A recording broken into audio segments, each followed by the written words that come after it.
Now, the Three Martini Lunch with Greg Corombos and Jim Geraghty. And welcome, everyone, to the Thursday edition of the Three Martini Lunch, along with Jim Geraghty of National Review. I'm Greg Corombos of Radio America. We have not good, bad, and crazy martinis. We are on day 4 of our year-end 2018 Crystal Martini Awards for the best and sometimes worst of 2018. So we are now in the back half of our special year-end awards, and the prestigious categories under consideration today: best political idea, worst political idea, and the boldest tactic. So, Jim, what is or was the best political idea of 2018? So I thought about this, and I usually like to find some sort of policy-related issue and anything that's kind of made me look at the circumstances in a new way. And it came out from Oren Cass. He's got a new book out. He's been in right-of-center think tank world for a long time, was a policy advisor to the Romney campaign. His book he's came out with just a couple of weeks ago is basically the argument from the right for wage subsidies. Now, I can already hear people unsheathing their swords and saying, how dare, that sounds like a liberal idea. And let me kind of paraphrase his argument. He does it better himself, and you should read his book. But the gist is saying, look, yes, we're suspicious of raising the minimum wage because it will cost jobs. I think that's pretty, well proven in a whole bunch of different studies and in real life experiences. But as conservatives, we also believe that work is, in and of itself, good for people, right? It instills responsibility, pride, independence, diligence, that work has social value as well as economic value. And as we head towards automation, we're going to have a larger and larger chunk of the population, self-driving cars, things like that. There are going to be a lot of people who are going to be out of work and who, never mind this is the possibility of, can you raise your family? Can you take care of yourself? The process of getting up in the morning and saying, hey, I have work to do. Cleaning yourself, getting dressed, taking care of your family, getting them out the door, then going to work. That's a good thing. That keeps you on the straight and narrow. And you find all kinds of people, drug abuse, alcoholism, depression, all kinds of health issues. Everything gets worse when you're out of work. The process of work forces us to be social. It forces us to interact with each other, to work on our abilities to compromise and work out solutions. Work is good for people, right? So the question is, how do we promote work when technology may not necessarily be helping it, and various other economic factors make more and more wealth concentrated towards the top? So the best way to do it is to think of these wage subsidies as a form of welfare reform, right? We're trying to make work more worthwhile and more rewarding. One of the ways he comes is the idea of, instead of having your FICA and you're like, who is this FICA guy and why is he taking all of my money, right? There's a different line on your paycheck that says, here's your federal work bonus, and it shows that the government has put another $3 an hour into your check. He picks that number. You can debate about how big it should be. We can debate about what the income level should be.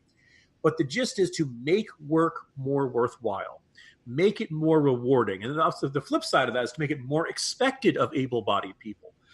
We lament that it's hard to raise a family. You and I both know childhood, having children imposes significant major costs. This is one of the ways you can help do this. And so the idea is you're not adding cost to tax to the employers by saying, well, we're just going to require it by law. You have to pay them more. Taxpayers will shoulder that burden, and a lot of people won't like it because of that idea. But obviously, it'll help lift people out of poverty. It will make working more attractive, and it'll make not working less attractive. As we look at the big problems facing our country, suicide rate up, depression rate up, drug abuse rates up, opioids, all that kind of stuff. Getting people to work generally helps with these kinds of problems, and getting people out of work tends to exacerbate those kinds of problems. So I salute Oren Cass for that idea. I think it's really thought-provoking. Obviously, it'll be a long time before every Republican, left, right, and center jumps on board with this, but I'm glad we're having this conversation. I think this is the sort of thing we need to be discussing as we go through even greater technological changes coming down the pike. Very interesting. I have that book on my desk. I have not read it yet, so I need to. And so it's a very interesting debate because work is changing. How we work is changing. And so understanding the value of work is also very important as well. So an interesting debate, to say the least. I was torn between two ideas, and you didn't take either one of them, which is always my dilemma in some of these cases.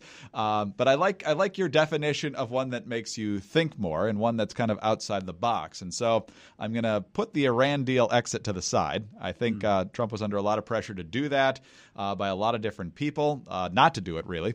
And his ultimate decision to do it was a very good thing. And so I wanted to point that out. But I'm going to go back to something I mentioned that I was thankful for the day before Thanksgiving, and that's the right to try legislation that the president mentioned in the State of the Union address. And then it had run into a few different hurdles legislatively, but ultimately it got done. Overwhelming margins in the House and Senate, signed into law. And ultimately what it does is it gives patients who are in dire straits, in terminal conditions, the right to try different experimental treatments which are being developed but have not yet received, in most cases, FDA approval. So this gives people the option to pursue those treatments. They don't need the blessing of the government to do it, which is good in two ways. Number one, it gives more people a chance to save or extend their lives. And number two, it takes the government more out of their lives. So in either case, it's a good thing. And the fact that lawmakers and the president were listening on this subject, which could have been easily overlooked given how usually people are focused on foreign affairs and on the economy, is a good thing. And hopefully it leads to more people living longer and more productive lives. Good choice. Good choice. We could put the Iran deal in there. I think that's we figured out, thanks to the Obama administration, what not to do. Yes.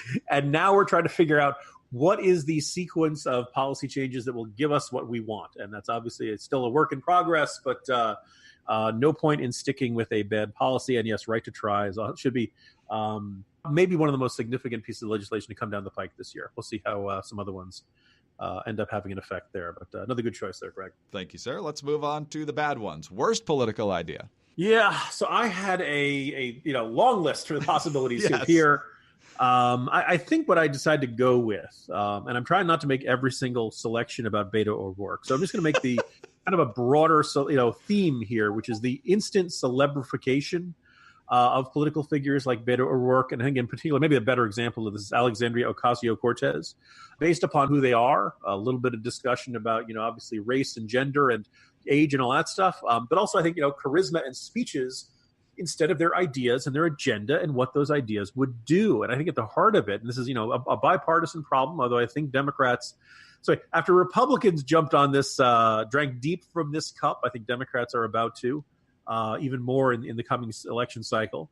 And I think the idea is the notion that authenticity is more important than knowing what you're talking about. Now, my colleague Kyle Smith has observed that Alexandria Ocasio-Cortez seems a lot smarter on her Twitter feed than she does whenever there's a camera and microphone in her face, almost giving you the idea that someone's helping her with her Twitter feed, and that she herself, periodically forgets how many branches of government there are, and believes that the Department of Defense wastes $21 trillion a year.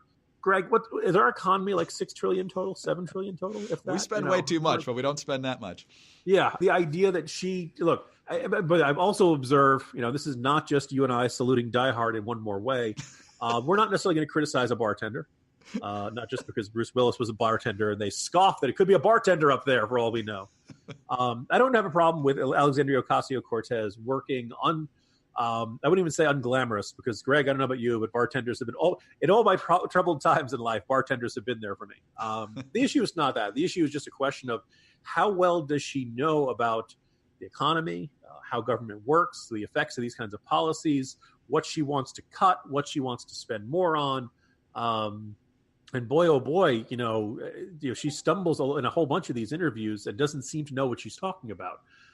Maybe it's, one of the two of these, you could say, she's having an off day or something like that. But the hype to production ratio is kind of out of whack on her. And so I think you could also make an argument that as I mentioned earlier, Beto, the hype to production ratio was out of whack.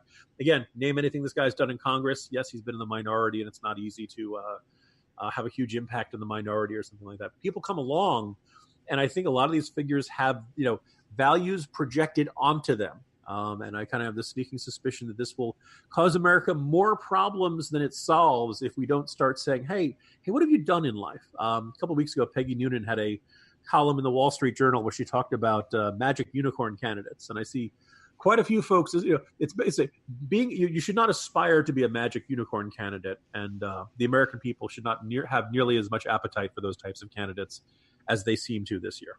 Excellent choice. Excellent choice. The media, they fall in love with people, and then even when the facts suggest that perhaps it's not as glossy and rosy as we originally thought, they stick with them anyway. So look for cameras to be following her around Capitol Hill, regardless of how little power she actually has on Capitol Hill. She thinks she has subpoena power individually, by the way, but doesn't actually have that. You're right. This is a category with a very long list.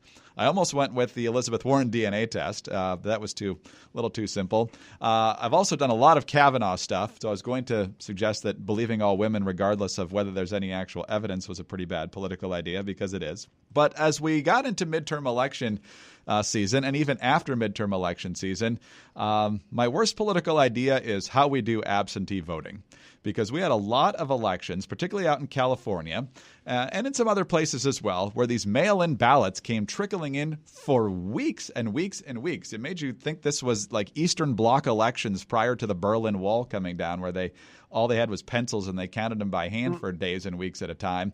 I'm all for having opportunities for people to get out there and vote before Election Day if they're having physical issues or they know that they have a commitment out of town that they can't get to.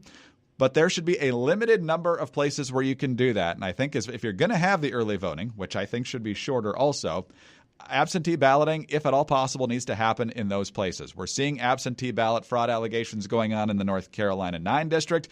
California basically has this vote harvesting law now where anybody can turn in anybody else's absentee ballot. I can't imagine what could possibly go wrong in that situation. So, getting as many people to the polls as possible on Election Day, I think, is the way to go.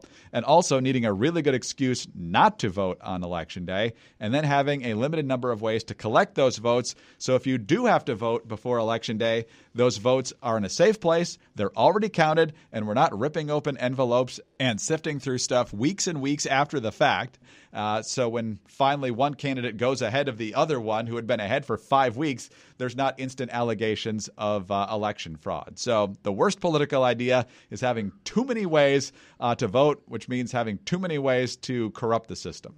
That is a really good choice, Greg. I observed, look, there should be a broad bipartisan consensus that we want everyone who wants to vote and who is legally permitted to vote should be able to vote. Having said that, if you're not allowed to vote, you should not be voting. And if you don't want to vote, you should not feel social pressure to vote, because we don't want people weighing in if they don't know what they're talking about or don't really care or just, feel like they're voting out of social obligation or something like that. As you observed, you notice that we don't, in the vast majority of races this year, you didn't hear Joe Donnelly saying the election was stolen from me by Mike Braun in Indiana. Because it was pretty clear on election night. It was like a 10-point victory. It was not close, and nobody was worried. But you didn't have, as far as I know, any one county in Indiana that was taking forever to turn in the votes. And, wait until after Thanksgiving, folks. Then we'll let you know who won the election. Right. This shouldn't be this hard, right? And, I keep coming back to that argument from Marco Rubio where he pointed out, counties that had just been hit by a hurricane a month earlier, Category 4, washed away, boats landing in people's yards and overturned cars and houses destroyed. Somehow they got their act together and managed to, count everything on election night. For Broward County, 4 days later, we don't even know how many votes we got, Right. Never mind who's got how many. So again, if you're wondering why people are suspicious about voter fraud, stuff like this, So great choice. And one of those things where again, the idea that if you want to have this system to maximize people voting, you also have an obligation and a responsibility to make sure you can count those votes within a reasonable time frame. And again, I don't see why, a couple of days is not reasonable. After Thanksgiving is not a reasonable time frame. No, it's ludicrous. We just had a couple of House races decided in the last couple of days here. It's been over a month, and there's still, of course, the mess in North Carolina to clean up. But that's a different story. All right, Jim, let's move on to boldest political tactic. I really was very tempted, Greg, to say nobody deserved this award this year. Trump is never boring. You can make an argument that Trump was very bold, but it didn't work. His party lost the House. Rough year in the governorships. His approval rating's not terrific. He ends the year with more problems than he started. The Democrats won the House, but I would argue they didn't really win by being bold. They pretty much just rode the backlash to the president's first 2 years. GOP won some Senate seats, but let's face it, they generally won in places that were leaning their way: Missouri, North Dakota, Indiana, places like that. I looked overseas. Theresa May stumbled. It's really, really tough to look around the political scene and say who is in better shape now than they were when the year began. And then finally came across it. I came across it. Like the cabinet's in trouble, all kind of stuff. But there's one glaring exception, Greg. Nikki Haley left this administration on good terms. That's really hard to do. Right? Look at Jeff Sessions. Right?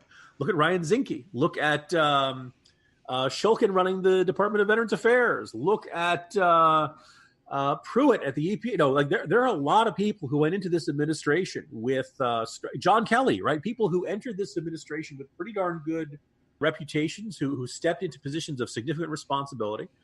And by and large, Trump humiliated them. Trump relished humiliating them. Trump treated them with contempt. It was very clear. Did not think very highly of them.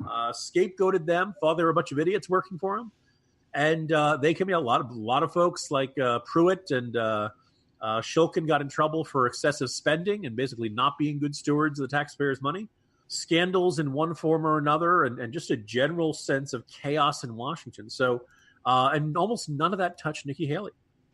The one time you saw the New York Times really take a shot at her for those fancy curtains in the residence for the U.S. ambassador to the UN, it turned out, by the way, they were authorized during the Obama administration. And it blew up back in their face. So, for credit where it's due, Nikki Haley, who had not said terribly positive things about Trump when he was running as a candidate, was kind of a surprise invitation into the administration. Didn't seem like the most natural fit for the job. I think she ended up, growing into the job pretty darn quickly and doing a great job. Greg, there were a lot of hearts that got blessed in the United Nations the last couple of years. Fought for American values, largely, the parts of Trump's administration that most folks on the right really like: being tough on Iran, being tougher on North Korea, demanding sanctions, tough on Syria and bombing Syria when they use chemical weapons. Look, there are aspects of Trump's foreign policy that are muscular and not backing down the slightest from hostile regimes, and that's the part that's perhaps most appealing. Certainly to me, and I think to a lot of other folks. And Haley was the perfect spokeswoman and kind of advocate for those policies. And as she pointed out on the way out, saying that, look, she was able to be the good cop and Trump was the bad cop. She felt like they got a lot done that way. So when she announced she was leaving, I want to say it was late summer, early fall, and everybody's like, oh, some scandal coming up. Now let's look at what she did. She left early enough so that it wouldn't look like it was a response to the midterms, right? So you couldn't say, it's rats leaving a sinking ship, and she's she knows something bad is coming down the pike or something like that. She did her time. She did it well, and she got out before any problems started. And so I think that's a rather bold tactic that has worked well, and somebody who may actually she's made it very clear she's not interested in running in 2020, but 2024 is some day down the road. She's still, by political standards, a very young woman, and she may, end up being in a much bigger role someday, in part because she managed to serve well in the Trump administration and not get any mud on her. That is amazing. That really is amazing that Nikki Haley has improved her reputation when so many people in this administration have obviously gotten sullied in so many different ways. And part of it's, I guess, that she didn't work in Washington. But still, you would expect that given how much everybody harped on anyone else connected to Trump and how anybody else connected to Trump once they left the administration didn't have very good things to say about him, and it seemed dysfunctional. She never seemed dysfunctional. She was always on point. She was always on message, and she was able to get the job done. If she can get it done in that environment, that's very, very impressive indeed. I looked at this category a little bit differently than you in the sense that boldness didn't necessarily mean leading to success. It was just a bold tactic. It didn't work out well. I have a funny one towards the end, but the main one is the North Korean summit. This was an idea that a lot of people never thought would happen. I think President Trump was intrigued by the fact that it never happened. A U.S. president never met with a North Korean dictator. It was not that long ago. It was September of 2017 where Trump was given the Rocket Man speech at the UN. He was giving a scathing description of the North Korean regime just this year at the State of the Union speech. Remember the guy with the crutches who had eaten dirt and crawled out of North Korea to freedom? It was an amazing story. And then all of a sudden, the insults stopped. And it was right around the Olympic time, too, where that's when the charm offensive started.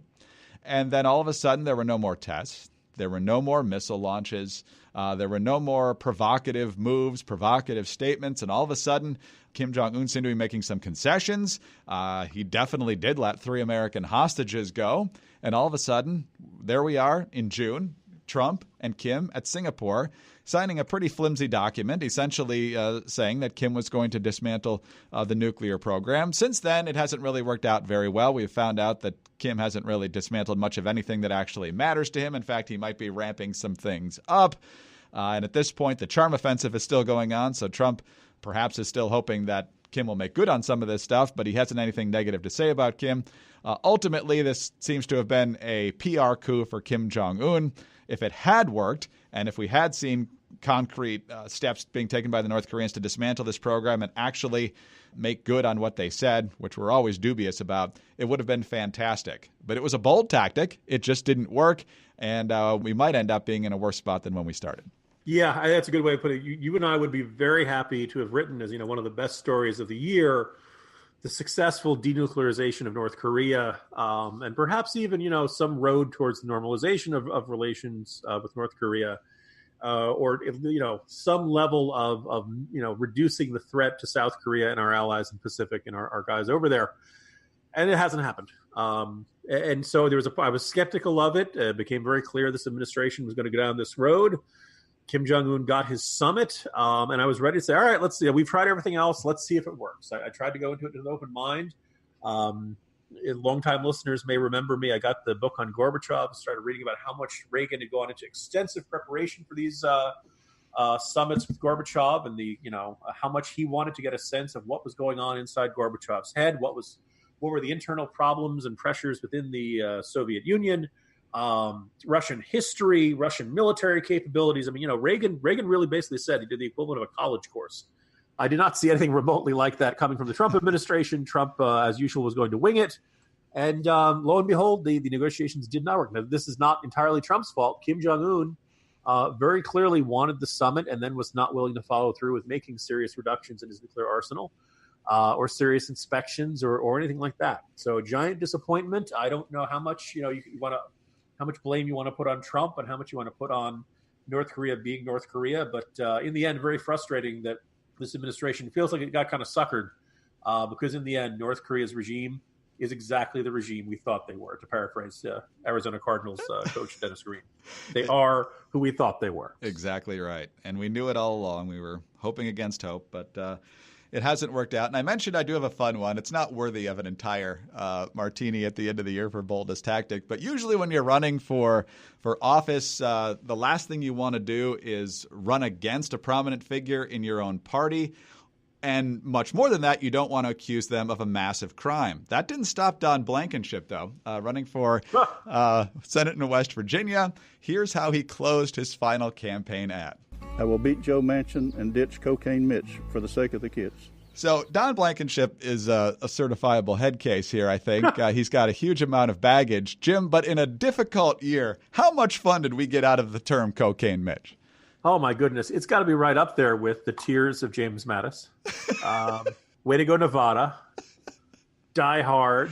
And those are pretty much all of our favorite, running gags on this show. So yep. Don Blankenship, thank you. Also, probably, first of all, there's a rule. It's that, the unofficial rule, you can't give yourself your own nickname. Nobody calls Cory Booker Spartacus, but they may call him Sparty. Cocaine Mitch works perfectly for Mitch McConnell because, one, this is not a man who looks like he does coke. Quaaludes, maybe, but not coke. This is not a man who's hyper and frenetic and shooting off at the mouth and hot-headed or anything like that. But also, it's so absurd it fits perfectly. And the idea, of course, the great irony is that you look at his term as Senate Majority Leader, you and I have not always agreed with every particular decision, but in terms of the tactics, in terms of figuring out how to get what he wants passed through the Senate, knowing what his caucus can vote for, knowing what his caucus can't vote for, and how to use leverage and things like that. This is a whole bunch of masterstrokes for him over the last 2 years. So in a very strange way, seeing him as Tony Montana in Scarface or some sort of legendary drug kingpin, it does fit. And that's one of the reasons I think you and I have embraced it so much. So thank you, Don Blankenship. You have made politics better with your god-awful, backfiring, ridiculous ad. Oh, man, that was so much fun. Still is. We got at least 2 more years of that. Jim, have a great day. We'll talk to you tomorrow. See you tomorrow, Greg. Jim Geraghty of National Review. I'm Greg Corombos of Radio America. Thanks for being with us today. And be sure to tune in again on Friday for the next installment of our special year-end Three Martini Lunch Awards.